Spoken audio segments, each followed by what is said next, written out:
Bacardi in Asia Pacific. I just wanted to say a massive thank you to all of you for taking some time out of your busy lives on a Thursday evening to come and celebrate Royal Brackla with us. This is a first for all of us. It's a very exciting time for Bacardi and whiskey in general. So this year you'll see a lot of stuff on whiskey from Bacardi.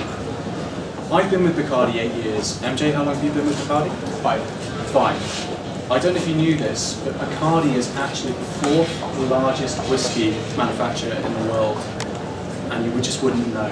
You just wouldn't know. We've got 5 distilleries, and most of them are not open for commercial gain, by which I mean there aren't any products that we actually sell from those distilleries. Now, I'm not going to steal Jordan Campbell's thunder, because he's going to tell you all about the Royal Brackla, but this is the first edition from an opening of what is going to be 5 distilleries. So there's lots and lots of stuff to come from us, from Bacardi this year on whiskey. It's a very exciting time. I'm learning, so I'll be at the back here trying to learn about whiskey as well. So I will shut up and introduce Jordan Campbell. Jordan is going to be our host this evening, whiskey expert and ex-Bacardi ambassador in terms of for Jewish whiskey, so highly credible. Thank you very much for your time coming down here to host the evening. So I hope you enjoy it. There will be drinks, etc. afterwards, and I'd love to get your thoughts and your feedback. We're on this sort of start of this new journey. But yeah, enjoy the evening. Thank you very much for coming. Thank you, Rob. I feel the pressure's on now after being called a credible whiskey expert. So I know we have some very interesting whiskey people here that know a lot about the category. So I'll try not to fall short. As Rob kindly said, my name is Jordan Campbell. I'm currently being assigned to Royal Brackla for the region, which I'm absolutely ecstatic about, because let's be honest, Royal Brackla has never been available to the consumer in the past 200 years. It is one of the oldest whiskies in the world, one of the most sought after whiskies in the world, and as we'll see in a second, it is actually royally warranted, which if you're approved by a king, then you must be fit enough for a king. So, Scotland, what do we have? I understand I've been talking to a few of you this evening already about Scotland. My country, you could probably tell already with the red hair, with the kilt. Scotland has invented and is a proud inventor of many fantastic items. Television, the telephone, penicillin, the steam engine for trains, the pneumatic tire, golf, which I'm a big fan of, and obviously the kilt. Now, I often get the same old, age-old question about what I'm wearing and whether or not I'm wearing anything underneath it. So there's a few different answers. You could go with the boring answer or the most standard answer, which is if you're a true Scotsman, you really should not wear anything underneath the kilt. And I'm a true Scotsman. The second thing people ask very often is if anything's worn underneath the kilt. But I like to say that everything's in perfect working order. Thanks very much. But most importantly, the reason why we're here tonight, and that is Scotch whisky, the greatest invention of them all. Now, Scotch whisky across the globe is recognized as being the most important, the most advanced for the discerning consumer, and the most respected type of spirit, certainly in the whiskey category. You have Japanese whiskey, you have Canadian whiskey, you have American whiskey. But Scotch whisky really holds a place in most whiskey experts and consumers' eyes. Now, hopefully this evening you have the opportunity to see why. But most importantly, our tradition and our heritage is very conducive towards developing a really strong whiskey. Royal Brackla. Wow, what an opportunity we have this evening. Royal Brackla has not been available, as I've already said, for 200 years, over 200 years, 202 years, to the public. A distillery that was founded in 1812, and I'll go over this in a second. But I'm very particularly excited because I've had the opportunity, I've been very lucky to have travelled around the world with Dewar's, with Bacardi, sampling all sorts of wonderful, wonderful whiskies. But to be honest, I have never tried Royal Brackla, and tonight is my first time. So to share this occasion with you guys is an absolute honour, and to appreciate the first time that Royal Brackla has been tasted, not only by me, but by yourselves, but more importantly, by the whole world. There's only a few people that have tasted what you're about to taste this evening, so it's an absolute honour to be able to share this occasion with you. So first of all, I'd like to very briefly introduce you to Royal Brackla, very short video, so you can really get the mysticism and feel before we start.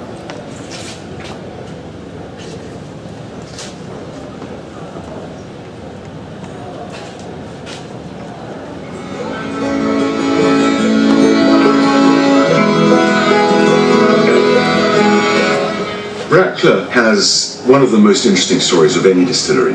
It was founded by a man called Captain William Fraser. He was a peppery Highland gentleman, proud of his ancestry, and a very quick temper. He never got on with the excise. He was fined by the excise authorities on 3 or 4 occasions for not paying duty and things like that. He resented paying duty, don't we all? Royal Brackla is over 200 years old, built 1812. And it was the first royal distillery. So since the 1830s, it's had a royal warrant and it was called the King's Own Whisky. This is just such a beautiful spot. What a great place to make whisky. In fact, I'm amazed at the guys who are actually in there in the still house. I've got the time to actually do all the governance that they need to do to make whisky, because the view is so fantastic. We firmly believe that Royal Brackla, having been perfected over 200 years, is an exceptional dram. It just tops off the enthusiasm that you have for the place if somebody's enjoying what you're producing 10,000 miles away.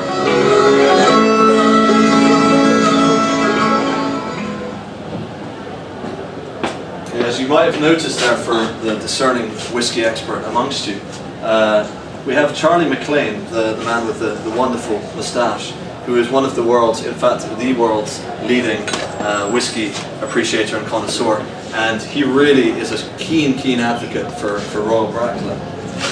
He never got on with the excise. He was... Try not to play it twice for you.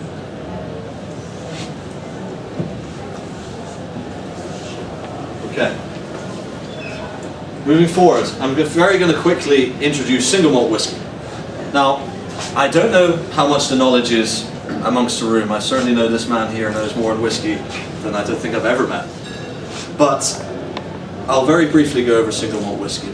Single malt whiskey, by law, as opposed to other whiskies around the world, is very confined by the law, and it's very protected in Scotland by certain laws in order to ensure its quality, in order to protect its interests around the world. So let's quickly go over the technical side before I talk a bit more about the romantic side of single malt whiskey.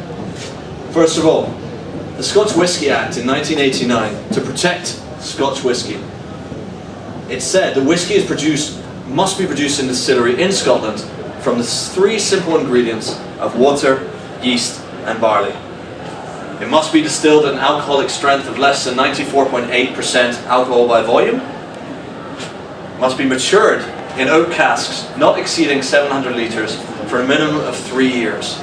That 3 years ensures its quality, ensures, in fact, it cannot be counterfeited. Now, I live in Shanghai, in China, and there are many counterfeits. Not of Royal Brackla. Why? Because it hasn't been available for 200 years. But there's always the threat of counterfeit when you have a top quality product. But the beauty about Scotch whisky is it has that protectionism. It has that ability to stand out from the crowd and not be copied quite so easily. And finally, it must be no less than 40% alcohol by volume. That's not because Scottish people, that's not because we're all drunks. Okay? That's because it gives it that definite quality and that we all deserve. Talk more romantically about single malt whiskey. Now, single malt whiskey being matured in cask, as you'll see in front of you, you have a 16-year-old single malt and you have a 21-year-old single malt. Don't drink them yet. I know you're itching to do so. But a 16-year-old whiskey, what does that mean? 16-year-old single malt. If it says that on the label. Anyone know? Everything's at least 60 years. Yes and no. If it's a blended whiskey, yes, the minimum single malt or single grain whiskey is 16 years old. But single malt whiskey is a product of one distillery. That means if it's a 16-year-old single malt whiskey, it has been matured for long, long years, 16 long years, in the cask, in the barrel, in oak, in the warehouse for 16 years as a rule. If it's 21-year-old, 21 years old, and so on and so forth. Now, Scotch whiskey is very much dependent in many aspects on geography, on its location. You have the Highlands, which what we're about to drink is from, Royal Brackla. You have the Lowlands, you have Speyside, and you have Islay. And each of them have different characteristics generally. Islay's known for a bit more lighter whiskey, a bit more flowery, a bit more heathery. Highlands and Speysides are a little bit more close together geographically and also in terms of their aromas and taste profiles. Quite fruity, in many areas, certain little bits of earthy tones. Then you have Islay. You might have tried Islay, it's quite smoky. Hints of seaweed because it's so close, it's on a small island off the coast of Scotland. So it really lends it real character. But no matter what scientists say about how whiskey is formed, no matter how many ingredients they use together, how many years they're produced together, scientists can still not figure out why, if you have one distillery geographically right next door to another distillery, the same raw materials, water, yeast and barley, the same maturation period, the same casks, same amount of years, they cannot figure out why the result could be completely different. And that is one of the magical things about whiskey, is that there's so many reactions going on in those barrels, going on in all the mashing tuns and the fermentation periods, that whiskey is truly a phenomenon. And this is why it's one of the most appreciated spirits in the world. Let's get on to the big boy of whiskey, the Royal Brackla, what we're about to taste tonight. This is a whiskey steeped in history, steeped in culture, steeped in heritage, steeped in generations of hard graft and work to make it what it is. History-wise, 1812, the distillery was built by a man called Captain William Fraser. Now, Captain William Fraser was a military man in his history. He was traveling in the British military around India and various other places in the world.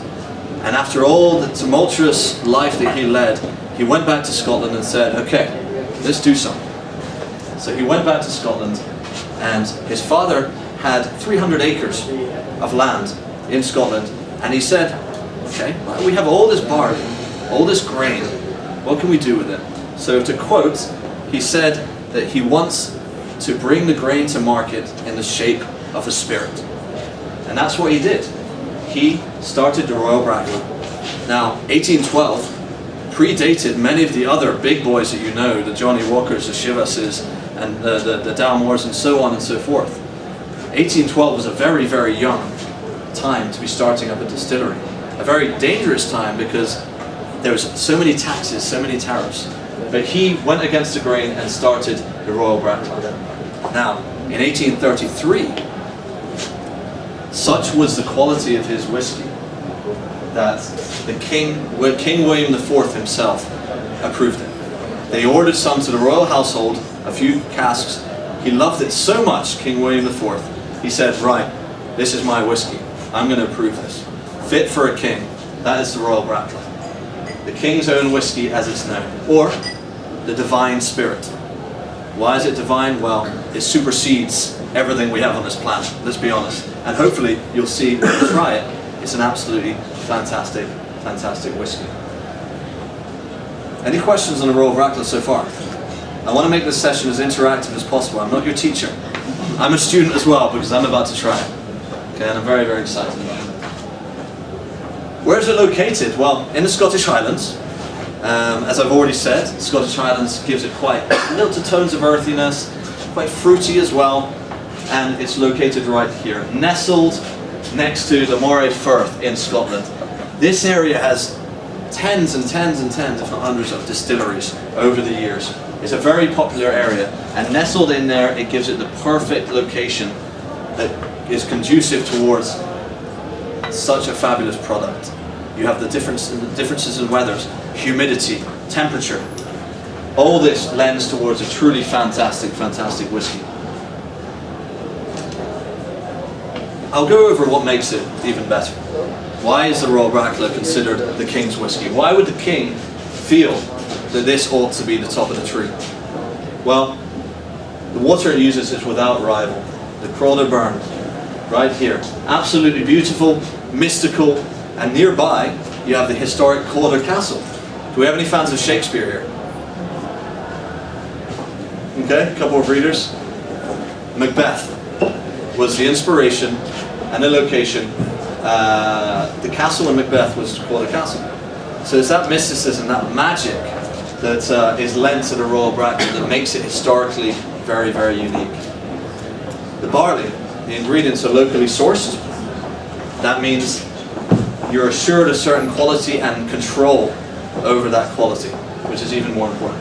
And it's fermented for 70 hours, which gives it a bit more refinement, gives it a unique edge that other whiskies might not benefit from. The stills. I think it goes without saying that this is truly unique. The stills where the whiskey is made. Now very quickly, I don't want to go into too much detail, but this is where whiskey is condensed into new make spirit, as it's called, which is a clear alcohol. And the stills here are very, very tall, which means it's even harder for the evaporated liquid to get to the top. Even further, even farther to go. And once it gets there, it's more refined. It's even better in the eyes of many. But more importantly, if you've noticed here, this is completely open. And not many distilleries have this because Scotland rains all the time. It's horrible weather, to be quite honest. But they have it completely open, and that allows it to have the man-made elements mixed with nature. And that fusion together of the environment, of the weather, of the humidity, of the rain, makes Royal Brackla truly an unparalleled whiskey. To summarise, I don't think I need to summarise, but every element that goes into the Royal Brackla gives it the license to be called the King's whiskey or the Divine whiskey. We have the water that's used, the locally sourced barley, the tall stills. Every element that goes into the Royal Brackla is absolutely fascinating, and I cannot wait to drink. So let's do it, okay?